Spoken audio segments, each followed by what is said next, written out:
ahora, Padre, queremos pedirte que envíes tu palabra, ya que es el alimento para nuestras vidas, que sustenta tanto nuestro ser interno como también, Señor, nuestro intelecto. Así conocemos tu voluntad. También queremos rogarte por las personas que todavía no te han conocido y que están en este lugar o que escuchan a través de los medios de comunicación. Alcanza a cada una de estas personas, que tu gracia, Señor, pueda darles la experiencia del nuevo nacimiento. Gracias porque creemos que tú lo harás, pues tu palabra nunca vuelve vacía, siempre hace la obra para la cual tú la envías. En el nombre de Jesús, nuestro Señor, lo pedimos. Amén. Vamos a abrir, hermanos, la palabra del Señor en el libro de los Hechos de los Apóstoles. Busquemos el capítulo número 24.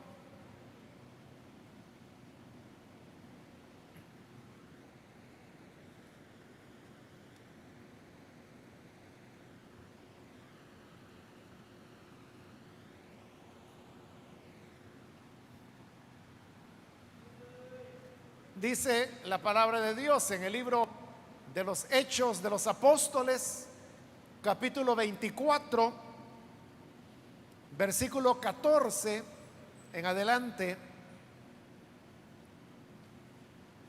Pero eso te confieso, que según el camino que ellos llaman herejía, así sirvo al Dios de mis padres, creyendo todas las cosas que en la ley y en los profetas están escritas, teniendo esperanza en Dios, la cual ellos también abrigan, de que ha de haber resurrección de los muertos, así de justos como de injustos.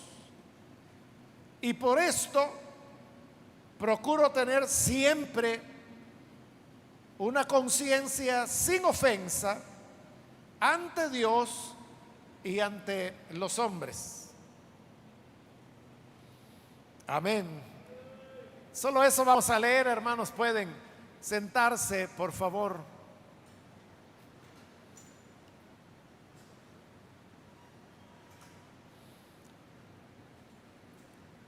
Estas palabras que acabamos de leer en estos versículos fueron pronunciadas por el apóstol Pablo cuando él tuvo que comparecer ante el procurador romano que se llamaba Félix.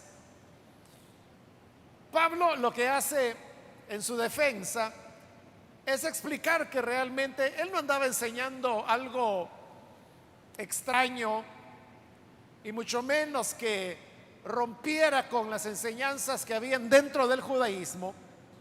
Más bien dice lo contrario, que él sigue creyendo todo lo que Moisés, los profetas habían escrito. Pero aún más, él dice que todo lo que él había hecho, lo había hecho por una esperanza que él tenía. Pero esta esperanza no era algo que también fuera ajeno al judaísmo, sino que era la esperanza de la resurrección, como él dice, la cual era una de las enseñanzas básicas que tenía, por ejemplo, los fariseos y otras corrientes religiosas dentro del judaísmo. Por eso es que Pablo dice, es una esperanza que la tienen tanto ellos como yo. Y la esperanza, dice, es que ha de haber resurrección de los muertos, tanto de justos como de injustos. Lo que Pablo está afirmando con estas palabras es, hermanos, de que la vida no termina con la muerte física de los seres humanos. Ciertamente que el cuerpo muere, fisiológicamente el cuerpo deja de funcionar y entonces se cumple lo que está escrito, que el polvo vuelve a la tierra de donde fue tomado. Por eso es que al ser sepultados, sabemos que con el paso de los años, ese cuerpo va descomponiéndose, desintegrándose, hasta que, dependiendo de las condiciones de humedad, los huesos es lo que más dura, más o menos unos 7 años en promedio, pero hay ciertas condiciones en las cuales pudieran durar mucho más, pero ahí se cumple que el ser humano, que hemos sido hechos del polvo de la tierra, volvemos a ella, porque de allí es de donde fuimos tomados. Pero ese no es el fin. Ahí es donde el cuerpo ha vuelto al polvo, pero luego viene el tema de la resurrección. En la resurrección, todos esos componentes que ahora ya son parte de la tierra vuelven a reintegrarse, vuelven a formar un cuerpo, y estos cuerpos son los que se levantarán, y así se cumplirá la palabra del Señor, que dice que habrá resurrección y que no solo van a resucitar los justos, sino que también van a resucitar los injustos. Es decir, todo ser humano, todos resucitaremos. La diferencia es, ya resucitados, ¿a dónde viviremos esa eternidad? Ahí es donde se marca la diferencia. La diferencia no es que los creyentes van a resucitar y los incrédulos no. No hay ninguna diferencia, porque dice que la resurrección es tanto de justos como de injustos, de creyentes o de no creyentes, de cristianos o de ateos. Todos van a resucitar. La diferencia es que ya resucitados, ¿a dónde y en qué condiciones viviremos esa eternidad ya con cuerpos de resurrección? Esa es la realidad. Y por lo tanto, Pablo dice, eso es lo que yo creo, y no solo lo creo, sino que él decía, es mi esperanza. Esperanza, dice Pablo, que también ellos abrigan. Es decir, que la resurrección se ve como una esperanza, como algo positivo, como parte integral de la salvación que el Señor ha dado a su pueblo. Recordemos que la Escritura afirma que nuestros cuerpos no son nuestros, dice la palabra, sino que fueron comprados, y no con oro ni con plata, afirma la Biblia, sino con la sangre preciosa del Hijo de Dios. De manera que nuestros cuerpos son propiedad del Señor. Como fueron comprados con el precio altísimo de la sangre del Señor, no es posible que nuestros cuerpos van a terminar en el sepulcro, sino que de ahí el Señor los va a resucitar, los va a levantar. De tal manera, hermanos, de que sabiendo de que habrá una resurrección, sabiendo que la muerte no es lo último, como algunas personas piensan y dicen, es que con la muerte ahí se acaba todo. Con la muerte se acaban las alegrías, se acaban los sufrimientos. Ya la persona descansa, pero descansa, la gente lo entiende como que dejó de existir. Ya no sabe nada, ya no siente nada. Pero a eso la Biblia le llama un dormir. Un dormir del cual vamos a despertar el día de la resurrección. Así que no termina nuestra existencia con la muerte física, continúa después de eso. Y lo que continúa es que vamos a ser juzgados. Por esa razón, porque vamos a ser juzgados, es que dice Pablo en el versículo 16: por esto procuro tener siempre una conciencia sin ofensa ante Dios y ante los hombres. Si en verdad se cree que habrá resurrección y que vamos a ser juzgados, entonces, si de verdad se cree eso, debemos vivir, como dice Pablo, con una conciencia sin ofensa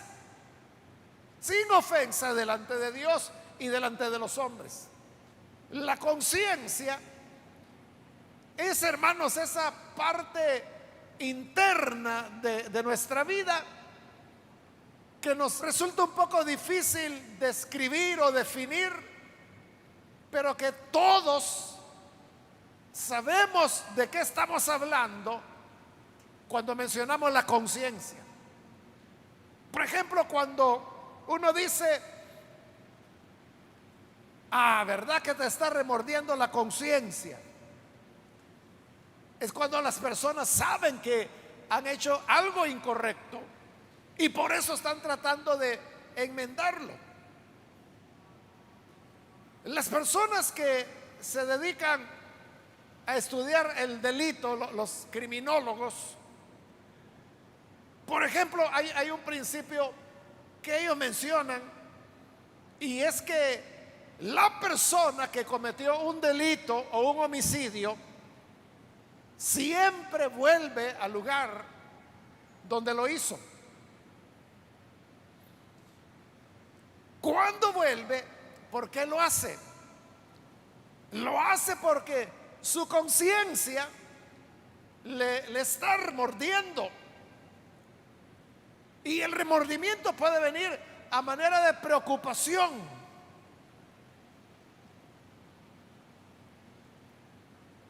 Entonces, cuando decimos esa expresión que nos remuerde la conciencia, como le digo, quizás no podemos definir. Si yo le digo: hermano, dígame, ¿qué es la conciencia para usted? Quizás no me va a poder decir, ¿verdad? O le digo: hermana, usted dígame, ¿qué es la conciencia? Dígame, defina la conciencia. Es difícil, ¿verdad? Pero todos sabemos de qué estamos hablando. ¿Y sabe por qué sabemos qué es la conciencia? Porque todos la tenemos. Y porque todos hemos tenido esa experiencia en la cual nos sentimos mal cuando hacemos algo indebido, pero la conciencia también es la que nos hace sentir bien cuando hicimos algo correcto. O dígame si no, si cuando usted hizo algo que usted sabe que es bueno, ayudó a alguien, por ejemplo, usted lo que experimenta es una sensación de satisfacción, de tranquilidad, de paz, que usted sabe que hizo lo correcto. Esa es la conciencia. Entonces Pablo decía que como él sabía que habría resurrección de los muertos y esa era su esperanza, entonces ya, dice Pablo, yo procuro vivir con una conciencia sin ofensa. Es decir, una conciencia que no lo estuviera remordiendo o machacándole como un martillo golpeándole y diciéndole: Pablo, eso estuvo mal, Pablo, eso estuvo incorrecto, Pablo, no debiste haber hecho jamás eso. Entonces Pablo vivía de tal manera que él dice que tenía una conciencia sin ofensa delante de Dios y delante de los hombres. No era solamente que él estuviera en paz con Dios, estaba en paz con todas las personas. Él no tenía nada de qué lamentarse, nada de decir: bueno, yo estoy bien con el Señor, yo sé que Él me perdona, pero tengo unas cuentas pendientes por ahí con una persona que tengo que aclarar unas cosas. O sea, Pablo no tenía nada de eso.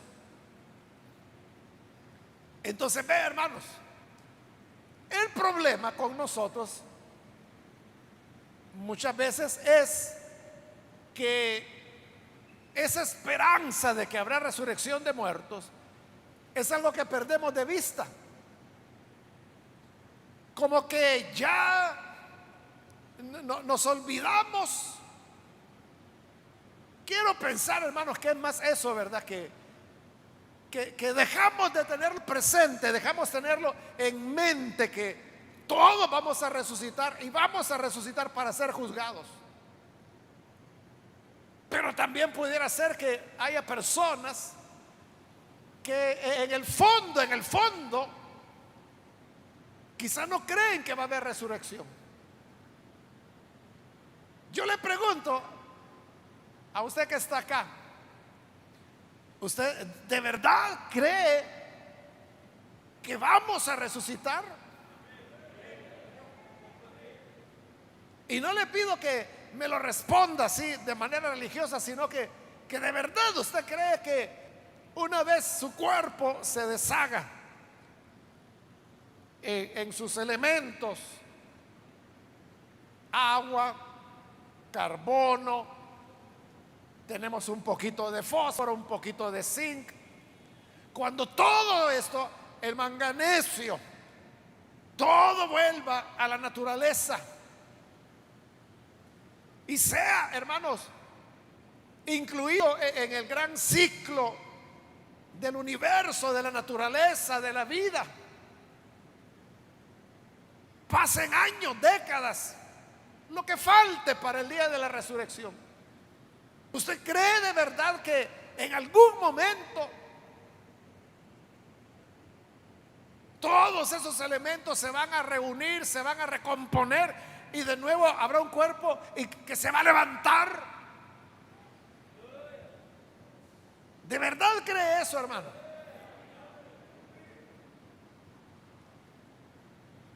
Hace poco, hermano, yo hablaba con un hermano joven.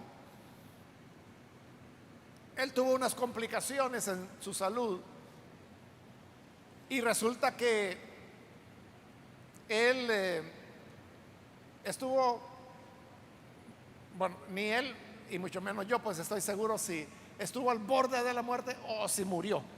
El hecho de que, menos mal, pues él estaba en un hospital y lo atendieron de inmediato, ¿no? Pero lo que le quiero decir es que ya pasado el incidente, platicando conmigo, él me decía: hermano, me dice, es la cosa más extraña, me dice, que me ha pasado en mi vida. Me dice, es como de repente, me dice, perder la conciencia. Y me dijo esto, que era lo que más le había impresionado: es una soledad, me dice. Una soledad como uno no puede experimentar en la tierra.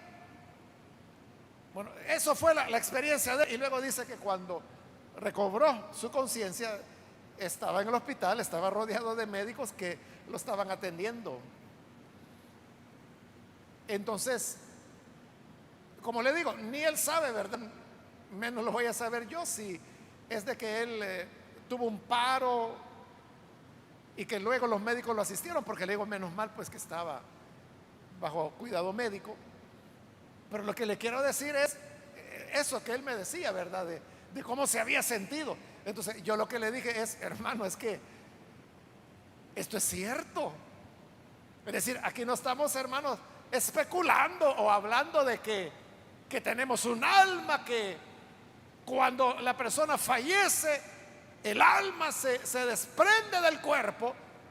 Y digo yo, o sea, esa ya es cosa mía, ¿verdad? De que probablemente esa era la soledad que él experimentaba, el hecho de saber o de verse sin cuerpo. Entonces yo le dije, es que es una realidad, tenemos un alma y un día vamos a morir y un día vamos a separarnos del cuerpo, porque esa es la muerte física. Así se define, como la separación del alma con respecto al cuerpo. Bueno, ese no es el único caso, hermanos, que yo he escuchado. He oído casos, hermanos, más dramáticos de hermanos, hermanas, que no son muchos, pero bueno, recuerdo un hermano que él fue sometido a una cirugía y sucede que mientras estaba en la cirugía, obviamente él estaba inconsciente porque estaba anestesiado, pero la cuestión es que, o sea, eso es lo que él recordaba, ¿verdad? Que lo introdujeron al quirófano, le pusieron su mascarilla y ya no se acuerda de más porque lo anestesiaron.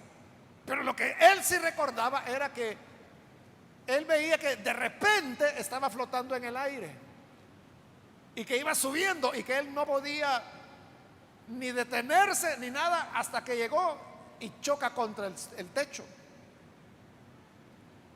Y el chocar en el techo, entonces él aprovechó para darse vuelta, porque iba boca arriba, ¿verdad? Entonces, apoyándose en el techo, logra darse vuelta y ve hacia abajo. Y cuando ve hacia abajo, ve su cuerpo que estaba allá en el quirófano y los médicos que estaban, hermanos, poniéndole un desfibrilador, que es el que sirve para reanimar el corazón. O sea, le estaban dando técnicas de resucitación, como le llaman los médicos. Y él estaba arriba y lo estaba viendo. Y él veía como el desfibrilador trabaja con carga eléctrica. Entonces, lo ponen en el cuerpo, te viene el golpe eléctrico y eso levanta el cuerpo. Y él arriba viendo y veía que era su cuerpo, que era el mismo que estaba ahí abajo. Y veía cómo su cuerpo saltaba y no pasaba nada. Volvían a ponerle la carga, volvía a saltar y no pasaba nada. Pero en eso, cuando le ponen otra carga y salta, siente que lo jalan y que se mete en el cuerpo. Y luego, cuando ya volvió en su conciencia, ya había salido, ya estaba en la sala de recuperación. Ahí estaba su familia. Y hasta después, días después, es que la familia les dijo, fíjate que te quedaste durante la operación. Entonces los médicos tuvieron que ponerte el desfibrilador es una técnica allí es donde él se recordó de todo y dijo, hombre, entonces no fue un sueño, de verdad viví lo que viví. Bueno, ese es un caso, pero le digo, yo conozco como 2 o 3 casos de hermanos y hermanas que me han relatado eso. Es interesante, hermanos, y alguna vez, fíjese, yo he tenido la idea, nunca lo he hecho, ¿verdad? Pero he tenido la idea de algún día decir, todos los hermanos y hermanas que han tenido algún tipo de experiencia como estas que le estoy relatando, ¿verdad? Venga, que le vamos a hacer una entrevista, ¿verdad? Y yo creo, hermanos, que quizás algunos están aquí oyéndome, ¿verdad? Vendrían y contarían su historia, que quizás no la han contado porque piensan que fue un sueño o que fue, no sé, o quizás no lo cuentan porque dicen, nadie me va a creer. Pero quiero decirle de que de esto, hermanos, hay muchos estudios. Hace como un año aproximadamente salió publicado uno de los estudios más completos que se han hecho sobre el momento de la muerte física. Es un estudio que se hizo con médicos, enfermeras, En nuestro país no existe ese servicio, pero en países del primer mundo, por ejemplo, cuando una persona tiene una enfermedad terminal y ya no pueden hacer, o sea, y ahí la ciencia médica ya no puede hacer nada. Entonces, en nuestro país, ¿qué hacen? Le dice, mire, llévese a su ser querido, llévelo a su casa porque ya son los últimos días. Tal vez una, tal vez 2 semanas. Eso sí es aquí. En los países del primer mundo también los envían a la casa, pero van paramédicos que pueden ser hombres, pueden ser mujeres, y están 24 horas del día, todos los días, en la casa de la persona, pero ellos lo están cuidando. Y ese es el trabajo de ellos, estar con esa persona hasta que fallezca. Entonces, la atienden durante días porque son personas desahuciadas, ¿verdad? A veces puede ser, como le digo, 1, 2 semanas. Pero como ese es el trabajo de estas personas, ellos han visto, hermano, morir el que menos docenas y docenas de personas. Los que llevan años trabajando en eso han visto morir cientos de personas. Entonces, el estudio se realizó entre ellos. Y entonces comenzó a detectar que todos hablaban de elementos comunes en las personas que van a morir. Una característica, por ejemplo, que este estudio menciona, los que van a morir, es que cuando ya se acerca el momento de morir, la persona comienza a soñar con familiares que han fallecido previamente. Entonces despiertan y se fíjese que anoche soñé con mi mamá, por ejemplo, y la mamá tiene 30 años de muerta, ¿no? Y estuve hablando con ella. Esa es una característica. Y cada vez ven a más y más personas en los sueños. Incluso algunas personas tienen la experiencia que sueñan con sus mascotas que fallecieron antes. Dice, fíjese que vi a la cachorrita, vi a Nerón, como quiera que se llamara el perro, ¿verdad? Y en la medida que se va acercando a la muerte, van soñando con más y con más frecuencia. Y algunas veces no solo son sueños, sino que las personas, estando despiertas, están hablando con personas que han fallecido ya. Eso es señal de que ya la persona está en sus últimas horas. Y luego viene lo que se llama la recuperación repentina. Es decir, la persona ha ido, como tiene enfermedad terminal, ¿verdad? Ha ido decayendo, decayendo, decayendo, decayendo, decayendo, pero de repente, plum, se mejora. Entonces, ahí es donde la gente dice, gloria a Dios, ya va a salir, y muere. Porque justo antes de la muerte, como que el cuerpo suelta toda la capacidad que tiene, que ya es lo último, ¿verdad? De mejorar, y entonces tiene una recuperación así momentánea. La persona hasta se puede sentar, puede volver a comer, pero a las pocas horas se muere, porque ya es lo último. Bueno, entonces ahí le estoy mencionando, hermano, algunos de los elementos. Entonces los médicos se preguntan, o sea, ¿por qué razón? Es una cuestión repetitiva, ¿verdad? De que las personas comienzan a ver a sus seres queridos que han fallecido antes, comienzan a soñar, y cada vez, como le digo, en la medida que se acerca la muerte, más y más y más y más frecuencia.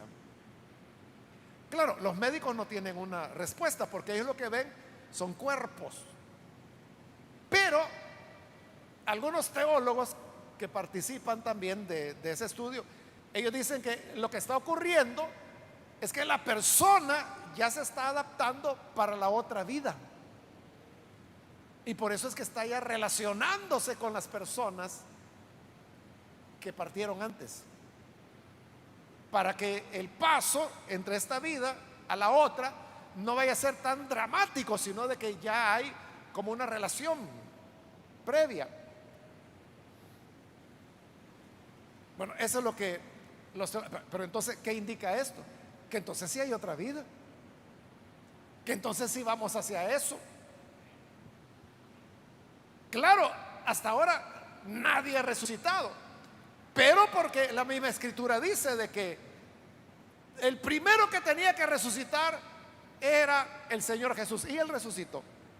Pero luego dice, van a resucitar después de Él los que son de Él en su venida. Pero como no ha venido todavía, aún no han resucitado los de Él. Por eso es que no hay nadie resucitado. Pero sí hay este tipo de experiencias, hermano. Entonces, como yo le decía al joven del cual le hablaba del primer ejemplo, es que es cierto, le decía yo. O sea, esto no es invento, no es cuento, es realidad. Que tenemos un alma y es real de que el alma se separa del cuerpo. Y eso es la muerte física. Entonces, así de real, hermanos, es el tema de la resurrección. Y el joven del cual estoy hablando es cristiano. O sea, él nació en una familia cristiana, es toda la vida ha estado en la iglesia. Es decir, no es un incrédulo, no es un pagano, no.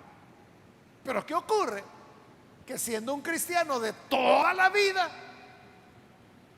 como que de repente perdemos la perspectiva de estas realidades y de que habrá resurrección de los muertos. Entonces, si uno pierde la perspectiva de que habrá resurrección de los muertos, entonces la gente puede comenzar a vivir como que si solo hubiera esta vida. Y que como ya me voy a morir, pues entonces tengo que aprovechar el tiempo que me queda. ¿Y cómo lo va a aprovechar? Bueno, el que cree que no hay resurrección, lo que va a hacer, bueno, tengo que aprovechar esta vida porque después de esta no hay otra. ¿Y cómo la va a aprovechar? No sé, comiendo, durmiendo. Otros podrán tomar la actitud de emborracharse, no sé, hacer aquello que ellos creen que es lo que más importa en la vida. Pero cuando uno de verdad, pero de verdad, hermanos, cree que hay resurrección de los muertos, entonces, ¿qué va a ocurrir? Lo que Pablo decía. Como esa es mi esperanza, esperanza que también ellos abrigan, por eso yo trato de vivir con una conciencia sin ofensa. Si estas realidades, hermanos, las tenemos presentes, si las tenemos presentes, eso va a afectar nuestra vida, porque aquello que creemos es lo que marca la manera como nos comportamos. Todos actuamos de acuerdo a lo que creemos. Entonces, es diferente cómo actúa el que cree que hay resurrección de los muertos de verdad y el que no la cree, o que dice, sí, habrá resurrección, pero lo ve así como algo, sí, ¿verdad? A saber, ahí está. Un día vamos a saberlo, si es cierto o no es cierto. Algo así como Jesús, ¿verdad? Hablando con la hermana de Lázaro, cuando Jesús le dijo, mira, tu hermano va a resucitar. Sí, le dijo ella, sí, ya sé de que en el día final todos van a resucitar. Pero Jesús no estaba hablando de esa idea de una resurrección que allá cuando llegue el final y a saber cuándo va a ser el final, ahí van a resucitar. No, le dijo el Señor, yo soy la resurrección y la vida, le dijo. O sea, estoy aquí porque Él había llegado a resucitar a Lázaro. Es diferente. Es diferente que yo esté pensando en que, pues a ver qué tal, hermanos. A ver qué tal hay, hermanos. Si de verdad resucitamos, ahí vamos a saber si es cierto. Si no resucitamos, pues hermano, fue un gusto haberlo conocido. Pero si de verdad lo creemos, entonces, como Pablo, nosotros debemos saber que si hay resurrección, vamos a resucitar para ser juzgados. Y como vamos a ser juzgados, entonces, decía Pablo, yo quiero tener y tengo una conciencia sin ofensa. sin ofensa delante de Dios y sin ofensa delante de los hombres. Por eso es que en otra ocasión Pablo dijo, defendiéndose también en un tribunal, dijo: yo no he pecado ni contra Dios, ni contra Moisés, ni contra el templo. Es decir, no lo podían acusar de nada. ¿Por qué? Porque él procuraba tener una conciencia sin ofensa. Si de verdad, hermanos, nosotros creemos que habrá resurrección de justos e injustos, y como dice la Escritura que tendremos que comparecer ante el tribunal de Cristo, entonces debemos de vivir como que si de verdad, hermanos, creemos eso. Es como el estudiante que le van a hacer la prueba final. Entonces él se prepara. ¿Por qué? Porque cree que el 20 de octubre, que es la fecha que le han dado, ese día tendrá que hacer su prueba final, y eso determina si gana o no gana su curso. Pero si alguien dice: no, a saber si la van a hacer, no, pues dicen, pero como las palabras se las lleva el viento, el papel aguanta con la que le pongan, a saber si va a haber prueba. Llega el 20 de octubre y como no está preparado, reprueba. Entonces, si nosotros no tenemos la convicción, la seguridad de que esto es real, hermanos, es que mire, ni siquiera se necesitan testimonios como los que él ha estado mencionando, ni siquiera se necesitan los estudios que los médicos están haciendo. Basta con la palabra de Dios. Basta con que aquí lo está diciendo Pablo, habrá resurrección tanto de justos como de injustos. Suficiente. Entonces, si la Biblia lo dice, Dios lo ha dicho. Y si Dios lo ha dicho, Dios no miente. Su palabra es verdad. Él no nos va a estar llevando, hermano, engaño tras engaño, engaño tras engaño. Todo lo que Él dice es verdad. Por lo tanto, si es verdad, debemos estar preparados. ¿Cuándo? Es que ahí viene el otro punto, ¿verdad? Que no sabemos cuándo. A veces, hermano, los que uno cree que ya se van a morir, hermano, llegan a los 90, 99 años, 100 años, y ahí siguen todavía. Y uno piensa, ¿verdad?, que el jovencito de 13, que la niña de 14, tiene toda la vida por delante. Si es una niña, decimos, tiene la flor de la juventud, está comenzando la vida, y quizás al año va a estar muerta. O el niño, ¿verdad?, a las 3 horas resulta que tuvo un accidente y murió. Nadie sabe cuándo el fin vendrá. Nosotros no sabemos cuándo será nuestro fin. Por eso es que eso de vivir con una conciencia sin ofensa debe ser la norma de nuestra vida. No cuando el médico venga y diga: mire, pues prepárese porque lo más que le doy son 3 meses.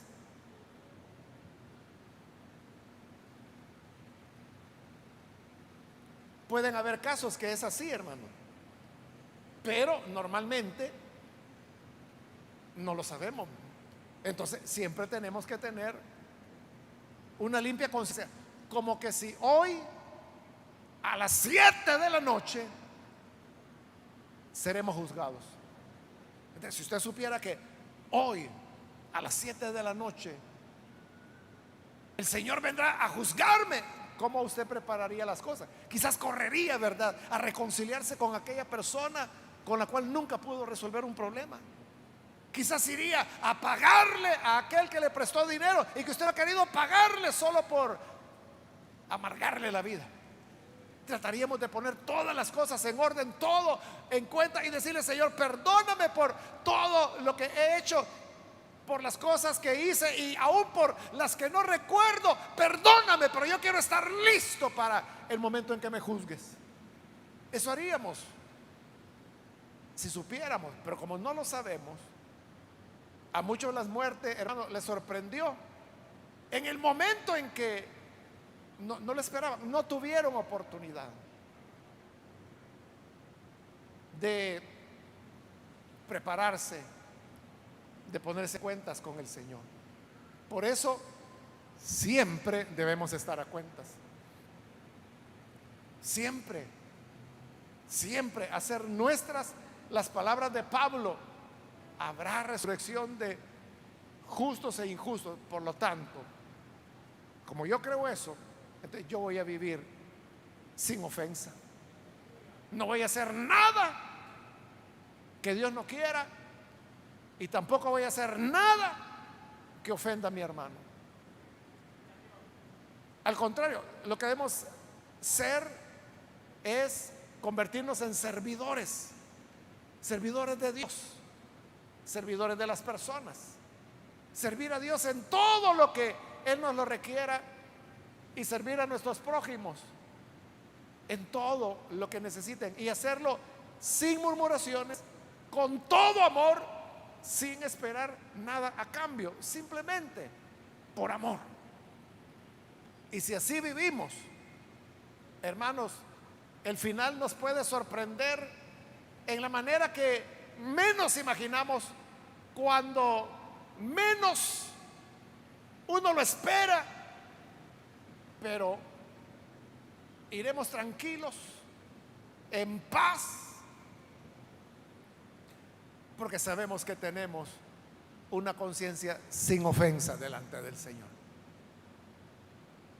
Por eso es que el creyente que tiene una conciencia sin ofensa, el hermano duerme en el Señor en completa paz.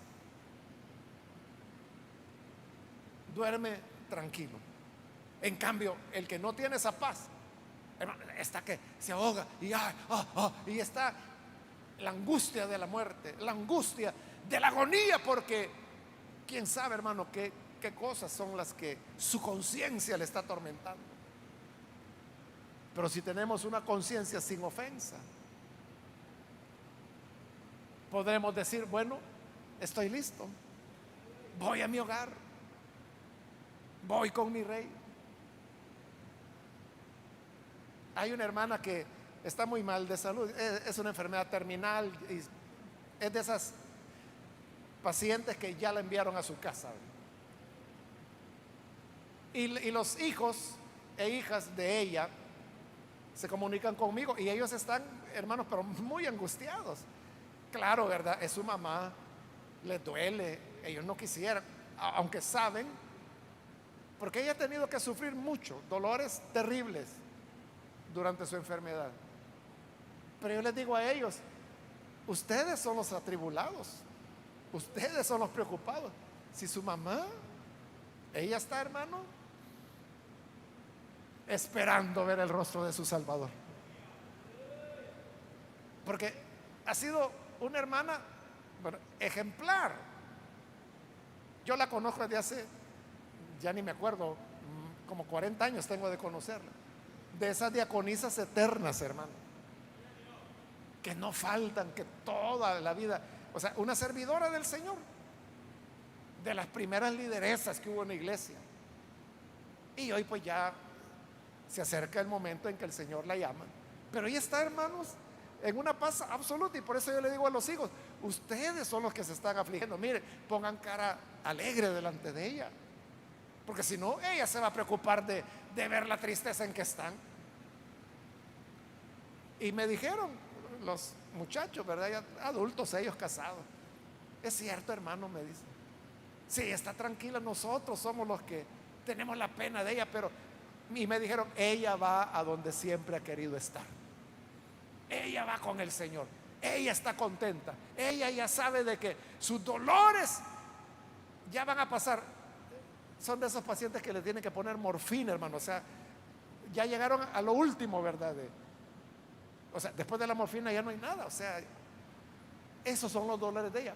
Pero ella sonríe y está lista para cuando el Señor la llame y le diga, bien, sierva, fiel, en lo poco me fuiste fiel, sobre lo mucho te pondré. Esa es la paz, la seguridad que ella tiene. Así que, hermanos y hermanas, si de verdad tenemos la seguridad de que habrá resurrección tanto de justos como de injustos, preparémonos para eso. Vivamos como aquellos que de verdad creemos eso. Vamos a cerrar nuestros ojos y vamos a orar. Pero antes de hacer la oración, hermanos, yo quiero invitar a las personas que todavía no han recibido al Señor Jesús como su Salvador. Y quiero hoy, hermanos, a aquellos amigos, amigas que han oído la palabra, quiero decirle que esto es cierto, es verdad. El ser humano no solo somos cuerpo, no solo somos la parte física, tenemos una parte inmaterial que sobrevive a la muerte física. Por eso debemos vivir de acuerdo a lo que creemos. Por eso yo quiero invitar a los amigos o amigas que todavía no han recibido al Señor Jesús como Salvador, pero usted quiere hacerlo. Yo le invito para que ahí en el lugar donde está pueda recibir al Señor, y para hacerlo, por favor, póngase en pie. Ahí en el lugar donde se encuentra, tan solo póngase en pie. Y nosotros lo que queremos es orar por usted. Por eso le pido que se ponga en pie para saber si hay personas por las cuales debemos orar. ¿Necesita Jesús?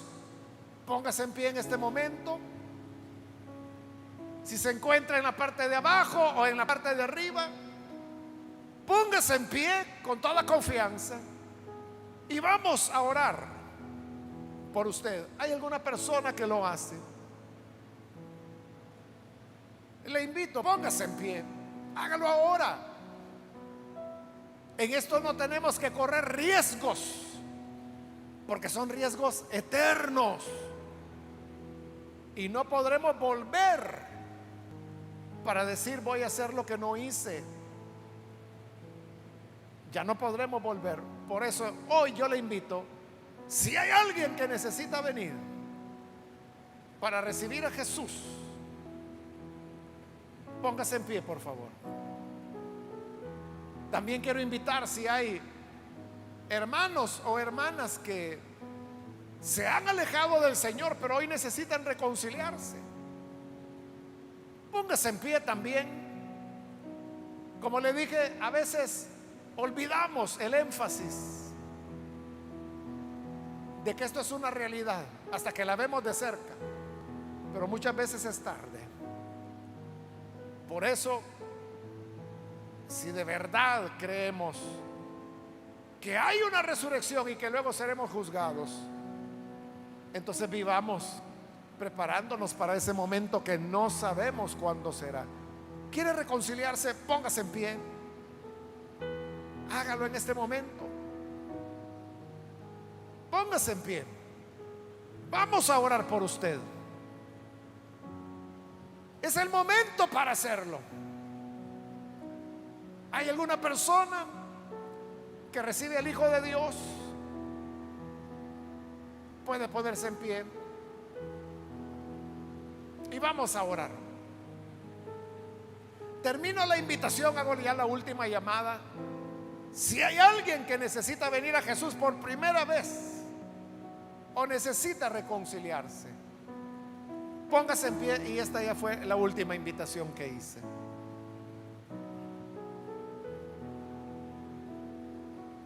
A usted que nos ve por televisión, también quiero invitarle para que reciba al Señor Jesús como su Salvador. Ore con nosotros en este momento. Señor, gracias te damos por tu palabra que nos alerta y nos enseña.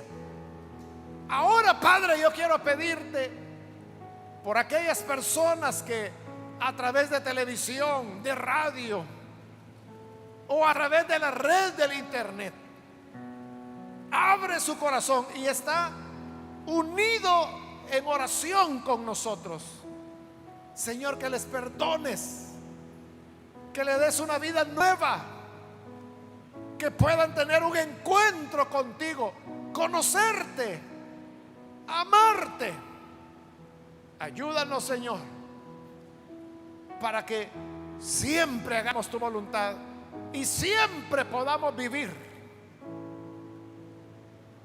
con una conciencia sin ofensa, que nos conduzcamos con integridad delante de ti, delante de los hombres, que toda nuestra conducta sea buena y que dé gloria a tu Hijo Jesús.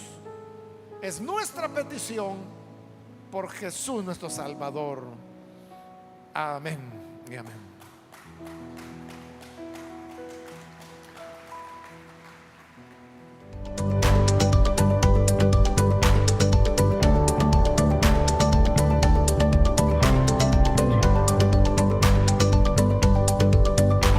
Si usted ha aceptado a Jesús como su Salvador, llámenos al 2294-9596 y oraremos por usted.